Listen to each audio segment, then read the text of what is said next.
कि मेरा मेरी बीवी से कोई रिश्ता नहीं है। मेरी बीवी मुझे कुत्तों की तरह ट्रीट करती है। मेरे बच्चे पैसों के लालची है, उन लोग को बस पैसा चाहिए। ए भैंस, मेरी बुराई कर करके और कितनी मोटी होगी। इस मैडम को देख लीजिए, ये कुत्ता के पूंछ की तरह एकदम टेढ़ा है। इनको कितनों भी सुधारा जा रहा है तेल लगा के, लेकिन इस सुधरने का नाम ही नहीं ले रही। बात तो सही है। वहां से मगरमच्छ के आंसू बहा के आए हैं, पर एक दिन वो मेरी नजर से गिरा। चुप साली, बकवास करती है हराम। मैं बहुत जल्दी अलग हो जाऊंगा, हम लोग 2 साल में शादी कर ले। मैडम, आपको सिर्फ शादीशुदा ही मर्द पसंद है, कुमारा नहीं। नहीं। काजल मैम, जब आपको पता था कि खेसारी भैया एक शादीशुदा मर्द हैं, उनका एक बच्चा है, उनका एक बीवी है, उनका एक बेटी है, तब उनसे प्यार का नाटक क्यों किए?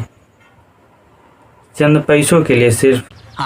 अबे साले, तुम जैसी लड़कियां अमीर आदमियों को देखकर फंसाने की काम करती हो और 2 आदमियों के बीच लड़ाने की काम करती हो, डिवोर्स दिलवाने की काम करती हो, और तुम समझती हो कि मैं संस्कारी हूँ।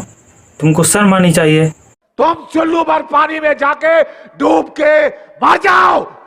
उनके मोबाइल में मैंने कई लड़कियों के न्यूड वीडियो हर बात झूठ है इसकी। और स्क्रीनशॉट मारे हुए फोटोज बहुत देखे। क्या बात कर रहे रे बाबा? काजल, जब तुमको पता था कि खेसारी भैया गंदे फोटो रखते हैं, गंदे वीडियो रखते हैं, तो तुम क्यों प्यार कर बैठी? तुम्हें शर्म उर्म नहीं आ रही थी जखनी कि ऐसे ऐसे काम करे तो मैं क्यों प्यार करूं? और जब अब प्यार कर बैठी तो अब जिस थाली में खाए हो उसी थाली में छेद करने में लगे हो।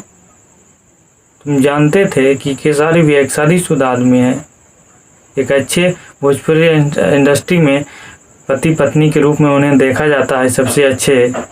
तुम क्यों ऐसे ऐसे काम करती हो? तू समझा? हाँ। बात तो सही है।